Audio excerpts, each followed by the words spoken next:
शिवलिंग पर भूलकर भी न चढ़ाएं ये 7 चीजें, नहीं मिलता पूजा का पुण्य फल।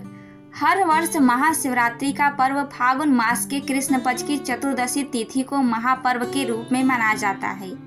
शिव पुराण के अनुसार इस तिथि की पावन रात्रि को आदि देव भगवान शिव करोड़ों सूर्यों के समान प्रभाव वाले ज्योति स्तंभ के रूप में प्रकट हुए थे। इसलिए यह पर्व शिव के दिव्य अवतरण का मंगल सूचक पर्व है। पौराणिक ग्रंथों के अनुसार सती का पार्वती के रूप में पुनर्जन्म हुआ था। फिर इसी दिन भगवान शिव और आदि शक्ति का विवाह संपन्न हुआ। इसलिए शिवरात्रि पर शिव पार्वती की पूजा विशेष अधिक फल देने वाली है। शिवलिंग पर जल, दूध, दही, शक्कर, शहद, घी, भांग, पुष्प, धतूरा, चंदन, फल अर्पित किए जाते हैं। लेकिन कुछ द्रव्य ऐसे हैं जिन्हें शिवलिंग पर अर्पित करना शास्त्रों में निषेध माना गया है। नंबर 1, ब्रह्मा जी ने केतकी के फूल को बाला फुसलाकर भगवान शिव के सामने झूठ बोलने के लिए तैयार कर लिया। इसके बाद केतकी का फूल और ब्रह्मा जी भगवान शिव के सामने पहुंचे।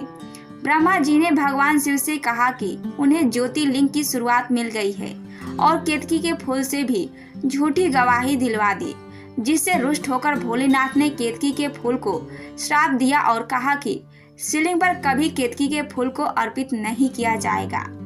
नंबर 2, पौराणिक मान्यता के अनुसार भगवान शिव ने देवी तुलसी के पति असुर जालंधर का वध किया था। इसलिए उन्होंने स्वयं भगवान शिव को अपने अलौकिक और दैवी गुणों वाले पत्तों से वंचित कर दिया। भगवान विष्णु की उपासना तुलसी दल के बिना पूर्ण नहीं होती, परंतु भगवान शिव की पूजा में तुलसी दल का प्रयोग वर्जित माना गया है।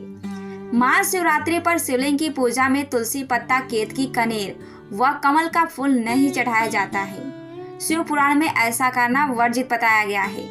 इसलिए ध्यान रखें कि पूजा की थाली में ये चीजें ना हों।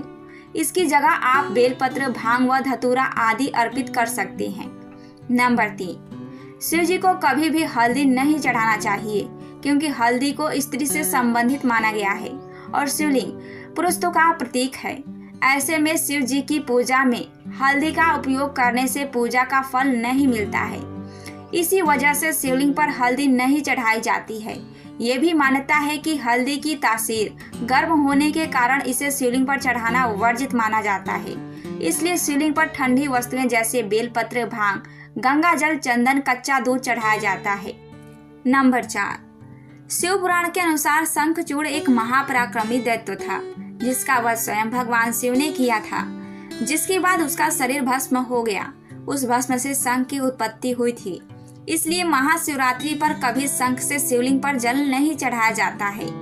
नंबर 5, पौराणिक मान्यताओं के अनुसार शिवलिंग पर आप नारियल अर्पित कर सकते हैं, लेकिन कभी भी शिवलिंग पर नारियल के जल से अभिषेक नहीं करना चाहिए। दरअसल नारियल को देवी लक्ष्मी का प्रतीक माना गया है। माता लक्ष्मी भगवान विष्णु की अर्धांगिनी है और नारियल को श्रीफल भी कहा जाता है और इसे माता लक्ष्मी का स्वरूप माना जाता है। इसलिए इसका प्रयोग भगवान शिव की पूजा में नहीं किया जाता है। नंबर 6, भगवान शिव को कभी भी श्रृंगार का सामान नहीं चढ़ाना चाहिए, खास तौर पर सिंदूर और कुमकुम को। सुहागिन महिलाएं अपने पति की लंबी आयु के लिए मांग में सिंदूर लगाती हैं, जबकि भगवान शिव संहारक रूप में भी पूजे जाते हैं।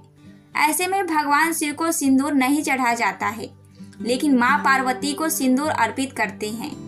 नंबर 7, शिव पुराण के अनुसार भगवान शिव को टूटा हुआ चावल नहीं चढ़ाया जाता है।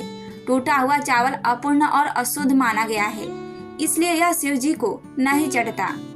नंबर 8, महाशिवरात्रि के दिन शिवलिंग पर बेलपत्र चढ़ाते समय हमेशा ध्यान रखें कि वह टूटे फूटे या कटी फटी ना हो। बेलपत्र में 3 पत्र पूरे हों। बेलपत्र में 3 पत्तियों को ही एक माना जाता है। वहीं अगर 3 पत्ते से ज्यादा बेलपत्र मिले तो यह दुर्लभ माना जाता है। साथ ही बेलपत्र जिस तरह चिकना हो उसी तरह से शिवलिंग को अर्पित करें। नंबर 9, महाशिवरात्रि की पूजा विशेष कल्याण वाली मानी गई है। इसलिए पूजा के समय ध्यान रखें कि टूटे हुए अक्षत ना हो। अक्षत को अटूट चावल कहा जाता है और यह पूर्णता का प्रतीक होता है। इसलिए शिवलिंग की पूजा में टूटे हुए चावल पूजा की थाली में ना रखें। नंबर 10, भगवान शिव को काले तिल बिल्कुल भी नहीं चढ़ाना चाहिए, क्योंकि इससे पितरों का तर्पण किया जाता है और शनि देव को अर्पित करना शुभ माना जाता है। अगर हमारी जानकारी आपको पसंद आई हो तो ऐसी वीडियो देखने के लिए हमारे चैनल को सब्सक्राइब, लाइक और कमेंट बॉक्स में हर हर महादेव, जय लक्ष्मी माता जरूर लिखें। धन्यवाद।